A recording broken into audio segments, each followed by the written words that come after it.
بسم اللہ الرحمن الرحیم۔ السلام علیکم۔ روزانہ واقعات سننے کے لیے اس چینل کو سبسکرائب کریں۔ ایک دفعہ رسول اللہ صلی اللہ علیہ وسلم صحابہ کرام رضی اللہ عنہ کے جھرمٹ میں جلوہ افروز تھے۔ رسول اللہ صلی اللہ علیہ وسلم کے ارد گرد حضرات صحابہ کرام تشریف فرما تھے۔ ان حضرات میں حضرت ابو بکر صدیق رضی اللہ عنہ اور حضرت عمر فاروق رضی اللہ عنہ بھی موجود تھے۔ کچھ دیر بعد رسول اللہ صلی اللہ علیہ وسلم صحابہ کرام کے درمیان سے اٹھ کر تشریف لے گئے۔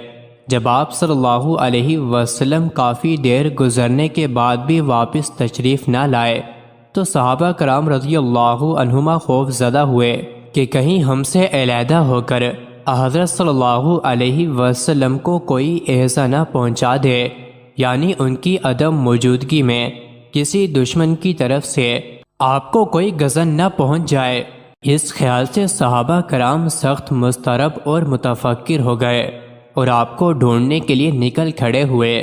سب سے پہلے گھبراہٹ کے عالم میں حضرت ابو ہریرہ رضی اللہ عنہ اٹھے، رسول اقدس صلی اللہ علیہ وسلم کی تلاش میں روانہ ہو گئے۔ حضرت ابو ہریرہ رضی اللہ عنہ چلتے چلتے انصار کے خاندان بنو نجار کے ایک باغ کے پاس پہنچ گئے۔ وہ باغ ایک چار دیواری سے گھرا ہوا تھا۔ آپ نے باغ کے چاروں طرف چکر لگایا تاکہ باغ کے اندر جانے کے لیے کوئی راستہ یا دروازہ مل جائے، لیکن کافی تلاش کرنے کے بعد بھی راستہ نہ ملا۔ آخر آپ کو پانی کی ایک گول نالی چھوٹی سی نہر نظر آئی جو باہر کے ایک کنویں سے باغ کے اندر جاتی تھی۔ آپ سمٹ کر اور سکڑ کر اس نالی کے شکاف سے باغ کے اندر داخل ہو کر رسول اللہ صلی اللہ علیہ وسلم کی خدمت میں حاضر ہو گئے۔ حضرت صلی اللہ علیہ وسلم نے حضرت ابو ہریرہ رضی اللہ عنہ کو دیکھا تو فرمایا، ابو ہریرہ۔ آپ نے عرض کیا، جی ہاں یا رسول اللہ صلی اللہ علیہ وسلم، میں ہی ہوں۔ آپ نے فرمایا، تم کیسے آئے ہو؟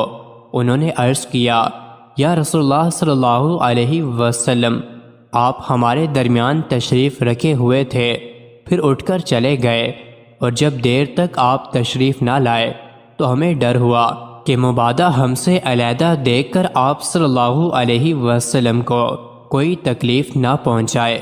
اس اندیشے سے گھبرا کر ہم سب چل پڑے، اور سب سے پہلے گھبرا کر میں ہی نکلا تھا، یہاں تک کہ اس باغ تک پہنچ گیا، اور جب مجھے کوئی دروازہ نظر نہ آیا تو میں سمٹ کر اس شگاف میں سے کسی طرح گھس آیا، اور دوسرے لوگ بھی میرے پیچھے آ رہے ہیں۔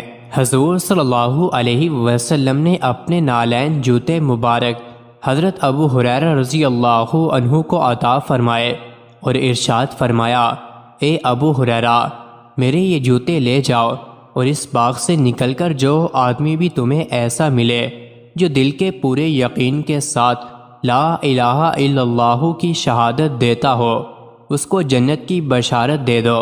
چنانچہ حضرت ابو ہریرہ رضی اللہ عنہ آپ کے نالین مبارک اور عظیم بشارت کو لیے وہاں سے نکلے، اور اس ارادے کے ساتھ کہ ہر ملنے والے کو یہ عظیم خوشخبری سناؤں گا۔ چنانچہ سب سے پہلے آپ کی ملاقات سیدنا عمر فاروق رضی اللہ عنہ سے ہوئی۔ حضرت عمر نے ان سے پوچھا، تمہارے ہاتھ میں یہ جوتے کیسے ہیں؟ حضرت ابو ہریرہ رضی اللہ عنہ نے عرض کیا، یہ رسول اللہ صلی اللہ علیہ وسلم کے نالین مبارک ہیں، اور آپ نے مجھے یہ دے کر بھیجا ہے کہ جو کوئی بھی صدقے دل سے لا الہ الا اللہ کی شہادت دینے والا مجھے ملے، اس کو جنت کی بشارت اور خوشخبری سنا دو۔ یہ سن کر حضرت عمر رضی اللہ عنہ نے حضرت ابو ہریرہ رضی اللہ عنہ کے سینے پر ہاتھ مارا، جس سے وہ سرین کے بل گر پڑے، اور ان سے فرمایا، واپس چلو۔ حضرت ابو ہریرہ رضی اللہ عنہ روتے ہوئے رسول اکرم صلی اللہ علیہ وسلم کے پاس واپس چلے گئے، اور سیدنا عمر فاروق رضی اللہ عنہ بھی آپ کے پیچھے پیچھے تشریف لے گئے۔ رسول اکرم صلی اللہ علیہ وسلم نے حضرت ابو ہریرہ رضی اللہ عنہ کو اس حالت میں دیکھا تو پوچھا، ابو ہریرہ، تمہیں کیا ہوا؟ عرض کیا، عمر رضی اللہ عنہ مجھے راستے میں ملے تھے اور آپ نے جو پیغام دے کر مجھے بھیجا تھا میں نے انہیں بتایا تو انہوں نے میرے سینے پر ایک ایسا ہاتھ مارا کہ میں اپنی سرین کے بل گر پڑا اور مجھ سے کہا کہ چلو واپس چلو۔ رسول اللہ صلی اللہ علیہ وسلم نے عمر رضی اللہ عنہ کو مخاطب ہو کر فرمایا، اے عمر تم نے ایسا کیوں کیا؟ انہوں نے فرمایا، یا رسول اللہ صلی اللہ علیہ وسلم میرے ماں باپ آپ پر قربان، کیا آپ نے ابو ہریرہ رضی اللہ عنہ کو اپنے نالین دے کر اس لیے بھیجا تھا کہ جو کوئی دل کے یقین کے ساتھ لا الہ الا اللہ کی شہادت دینے والا اس کو ملے وہ اس کو جنت کی بشارت دے؟ آپ صلی اللہ علیہ وسلم نے فرمایا، ہاں میں نے ہی یہ کہہ کر بھیجا تھا۔ حضرت عمر رضی اللہ عنہ نے عرض کیا، یا رسول اللہ صلی اللہ علیہ وسلم ایسا نہ کیجیے، مجھے ڈر ہے کہ کہیں لوگ بس شہادت پر ہی بھروسہ کر کے صحیح و عمل سے بے پرواہ ہو کر بیٹھ جائیں، لہٰذا انہیں اسی طرح عمل کرنے دیجیے۔ رسول اللہ صلی اللہ علیہ وسلم نے فرمایا، اچھا انہیں عمل کرنے دو۔ حضرت عمر رضی اللہ عنہ کا حضرت ابو ہریرہ کو روکنا ایسا عمل ہے جس پر انہیں مطعون نہیں کیا جا سکتا، کیونکہ آپ جانتے تھے کہ حضرت ابو ہریرہ رضی اللہ عنہ بشارت کی خوشی میں مستغرق ہیں، آسانی سے نہیں روکیں گے۔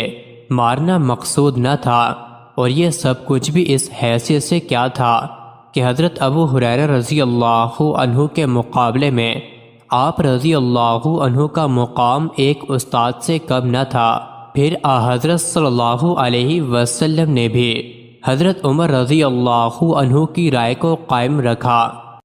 مزید ایسے ہی ویڈیوز کے لیے چینل کو ضرور سبسکرائب کریں۔